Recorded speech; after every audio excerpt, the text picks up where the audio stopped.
अष्टावक्र गीता का प्रारंभ मुमुक्षु राजा जनक द्वारा पूछे गए 3 प्रश्नों से होता है। पहला, ज्ञान कैसे प्राप्त होता है। दूसरा, मुक्ति कैसे प्राप्त होती है। और तीसरा, वैराग्य कैसे प्राप्त होता है। उपयुक्त प्रश्नों के उत्तर जो अष्टावक्र जी ने दिए वास्तव में संपूर्ण आध्यात्म का सार है, जिसको अपने आचरण एवं व्यवहार में उतार कर ही जीव मनुष्य योनि को सार्थक कर सकता है। इस लक्ष्य, इस उद्देश्य की प्राप्ति में समय की भिन्नता हो सकती है, क्योंकि मनुष्य 4 प्रकार के होते हैं। पहला, ज्ञानी, जिसे ज्ञान प्राप्त हो चुका है। दूसरा, मुमुक्षु, जो ज्ञान प्राप्ति के लिए ललायित है और हर कीमत पर उसे प्राप्त करने को तत्पर है। तीसरा, अज्ञानी, जिसे शास्त्रों आदि का ज्ञान तो है पर उपलब्धि के प्रति उनमें कोई रुचि नहीं है। मूढ़, जिसे आध्यात्म जगत का कुछ पता नहीं है और नहीं जानना चाहता है। जो भी मनुष्य ज्ञान प्राप्त करके लाभान्वित होना चाहते हैं, उन्हें अपनी मूढ़ता और अज्ञानता को दूर करने का प्रयास करना ही होगा। मुमुक्षा जागृत करनी ही होगी। अपने पात्र को साफ करना ही होगा, क्योंकि उनमें गंदगी भरी है। यदि ऐसे पात्र में अमृत भी ले लिया जाए तो वह भी विषाक्त हो जाता है। फिर वांछित लाभ मिलना कठिन ही नहीं, असंभव हो जाता है। श्री अष्टावक्र जी के मतानुसार आत्मज्ञान के लिए वैराग्य का होना परम आवश्यक है, क्योंकि इसके बिना मनुष्य आत्मज्ञान का अधिकारी नहीं बन पाता। अतः अष्टावक्र जी राजा जनक को आत्मज्ञान के विषय में बताने से पहले वैराग्य का स्वरूप बता रहे हैं, जो राजा जनक का तीसरा प्रश्न है। वैराग्य क्या है? वैराग्य का अर्थ संसार को छोड़ना या उससे पलायन करना नहीं है, परंतु विवेक द्वारा विषयों को, आसक्ति को अनंत दुख एवं बंधन का कारण समझकर उनसे पूर्णतया अरुचि हो जाना, दूर हो जाना तथा उनमें व्याप्त सर्वथा संग दोष से निवृत्त हो जाना ही वैराग्य है। भोग वृत्ति का त्याग, अनित्य वस्तुओं में आसक्ति का त्याग ही वैराग्य है। हमने भगवान से विमुख होकर अपने शरीर एवं इस नश्वर संसार से जो संबंध मान लिए हैं, उनके प्रति जो आसक्ति उत्पन्न कर ली है, उस आसक्ति का त्याग ही वैराग्य है। यदि विचार किया जाए तो वास्तव में संसार बंधन नहीं, प्रत्युत उसके प्रति जो आसक्ति है, लगाव है, यही बंधन है। श्री अष्टावक्र जी कहते हैं कि आसक्ति का मुख्य कारण अहंकार है। जब तक अहंकार है, आसक्ति होगी ही। अहंकार क्या है? यह अंतःकरण की एक वृत्ति है। यह 2 प्रकार का होता है, वास्तविक, जैसे मैं आत्मा हूं, अवास्तविक, जैसे मैं शरीर हूं। संसार और आत्मा 2 छोर है। बाहर है संसार और भीतर है आत्मा, परमात्मा। ये दोनों मार्ग विभिन्न दिशाओं में जा रहे हैं। मनुष्य इन दोनों के मध्य में खड़ा है। यदि वो संसार की ओर भागता है तो परमात्मा से दूर हो जाता है। यदि वो परमात्मा की ओर जाता है, यदि वो परमात्मा की ओर जाना चाहता है, संसार से संबंध विच्छेद करना ही होगा।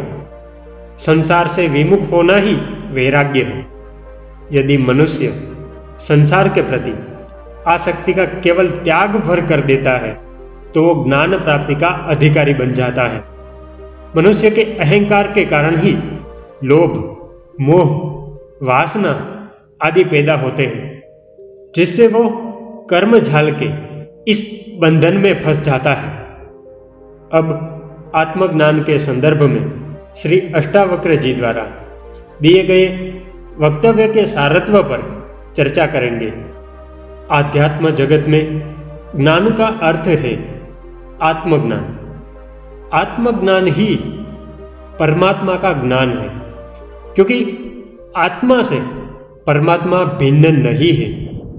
इस आत्म तत्व का ज्ञान होने पर फिर कुछ जानना शेष नहीं रह जाता, सब कुछ जाना हुआ हो जाता है। तो फिर ये आत्मज्ञान क्या है? इस संदर्भ में ज्ञान शिरोमणि अष्टावक्र जी कहते हैं, मनुष्य शरीर मात्र नहीं है, वह चैतन्य आत्मा है। आत्मा ही उसका वास्तविक स्वरूप है, वही सम्राट है। ये शरीर, मन, बुद्धि आदि उसके मृत्य यानी कि दास है, जो उसके आदेशानुसार कार्य करते हैं। आत्मा सूक्ष्म है, जिसके ज्ञान के अभाव में ऐसी क्षति होती है कि मैं शरीर हूं। इस क्षति के निवारण हेतु श्री अष्टावक्र जी कहते हैं कि तू न तो पृथ्वी है, न जल है, न अग्नि, न वायु और न ही आकाश है। आत्मा पंच तत्वों से बना भौतिक शरीर नहीं है। ये पांच तत्व तो नष्ट होने वाले हैं, मृत्यु के बाद नष्ट हो जाएंगे, किंतु तू फिर भी जीवित रहेगा। मृत्यु के बाद भी तू अपनी अगली यात्रा पर निकल जाएगा। ये शरीर वस्त्र मात्र है, पुराने को त्याग कर नए शरीर रूपी वस्त्र धारण कर लेगा। भौतिक पदार्थों से बना ये शरीर रूप घर है। तू इसमें निवास करने वाला साक्षी चैतन्य स्वरूप है। संपूर्ण भौतिक जगत का आधार चैतन्य है, तू भी वही चैतन्य है। यही ज्ञान है। मनुष्य यदि समस्त दृश्य का दृष्टा बन जाता है तो उसे आत्मबोध हो जाएगा। ज्ञान शिरोमणि श्री अष्टावक्र जी आत्मा का स्वरूप बताते हुए कहते हैं, आत्मा एक साक्षी है, यह सबका दृष्टा है, यह सबको देखता है, पर इसको कोई देखने वाला नहीं है। आत्मा व्यापक है, इसे किसी प्रकार सीमित नहीं किया जा सकता। किसी भी मान्यता या परिभाषा में कैद भी नहीं किया जा सकता। आत्मा पूर्ण है, ब्रह्म भी पूर्ण है, आत्मा भी ब्रह्म की तरह पूर्ण है। इसमें कोई अपूर्णता नहीं है। जब आत्मा एक है तब ब्रह्म भी एक ही है। सभी जीवों में भिन्न भिन्न आत्मा नहीं है। भिन्नता अज्ञान और भ्रम से प्रतीत होती है। जिन्हें आत्मा का, ब्रह्म का ज्ञान नहीं है, वे ही भिन्न भिन्न जीवों में स्थित आत्मा को भिन्न भिन्न मान लेते हैं। आत्मा मुक्त है, आत्मा का कोई बंधन नहीं है। बंधन शरीर एवं मनोगत है। इनसे संबंध विच्छेद होने पर ही प्रतीति होती है कि आत्मा मुक्त है। वास्तव में शरीर और मन के कारण ही आत्मा के बंधन की भ्रांति होती है, जो ज्ञान या बोध से ही मिटती है। आत्मा चैतन्य है। यह संपूर्ण सृष्टि इस चैतन्य की ही अभिव्यक्ति है। यही चैतन्य विभिन्न रूपों में दिखाई देता है। आत्मा क्रिया रहित है। आत्मा स्वयं करता नहीं है और न ही क्रिया इसका धर्म है। यह अक्रिय है। आत्मा की उपस्थिति से ही सब हो जाता है। यह क्रिया उसकी शक्ति का खेल है। आत्मा असंग है। इसका कोई साथी या परिवार आदि नहीं है। यह अकेला है। यह न किसी से प्रेम करता है और ना ही द्वेष करता है।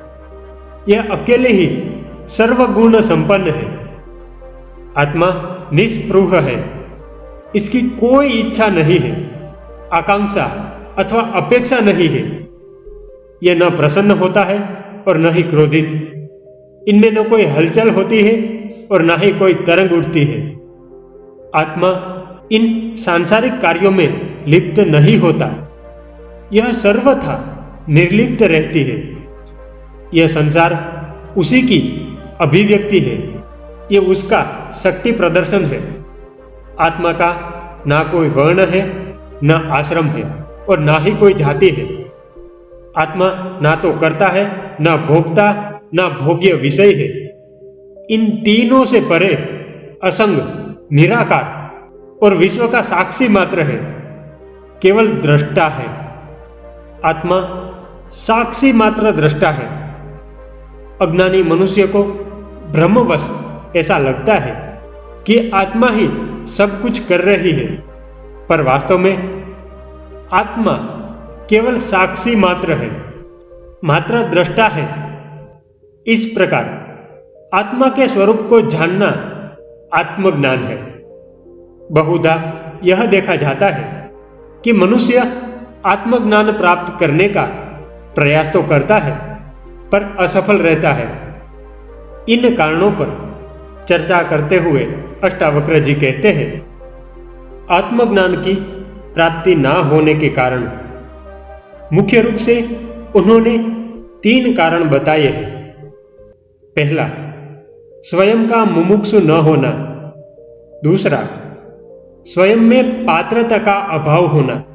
और तीसरा, सद्गुरु का अभाव होना। उपयुक्त कारणों को थोड़ा विस्तार से समझ लेना जरूरी है। स्वयं का मुमुक्षु न होना यानी कि ज्ञान प्राप्ति के लिए साधक में इच्छा का होना, पूर्ण रूप से ललायत होना या दृढ़ संकल्पित होना बहुत जरूरी है। इनके अभाव में सब साधन होते हुए भी मनुष्य ज्ञान प्राप्त करने के लिए प्रयत्न ही नहीं करेगा। वह टालता रहेगा, कल शुरू करेंगे, परसों शुरू करेंगे, अभी शुभ मुहूर्त नहीं है।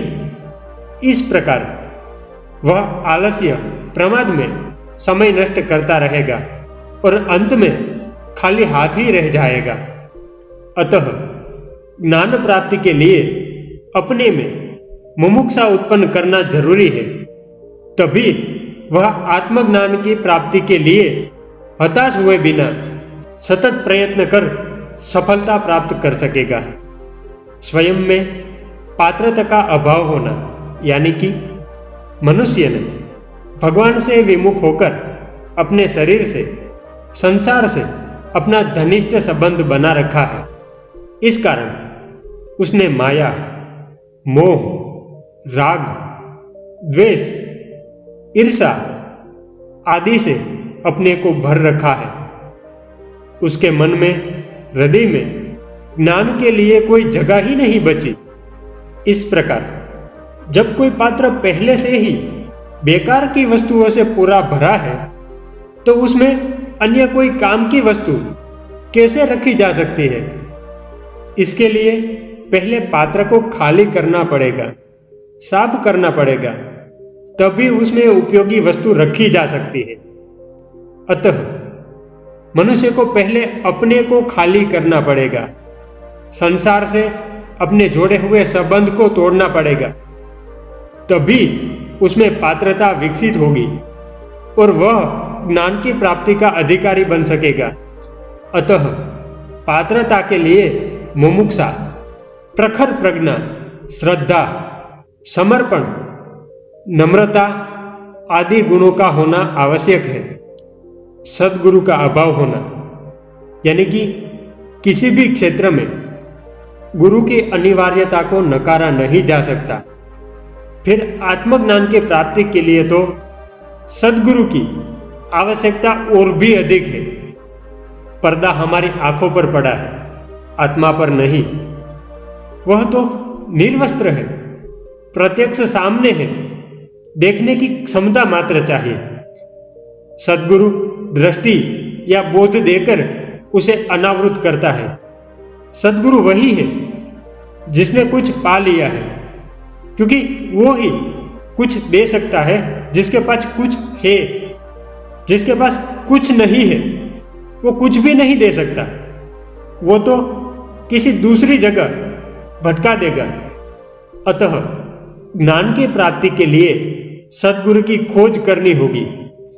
वैसे कहा तो यह गया है कि जब शिष्य ज्ञान प्राप्ति के मार्ग पर दृढ़ संकल्प के साथ चल देता है तो ईश्वर स्वयं गुरु के रूप में मार्गदर्शन देने के लिए शिष्य के समक्ष प्रकट हो जाते हैं।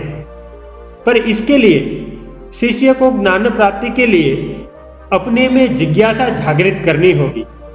उपयुक्त 3 जब मिल जाते हैं तो त्रिवेणी का संगम हो जाता है।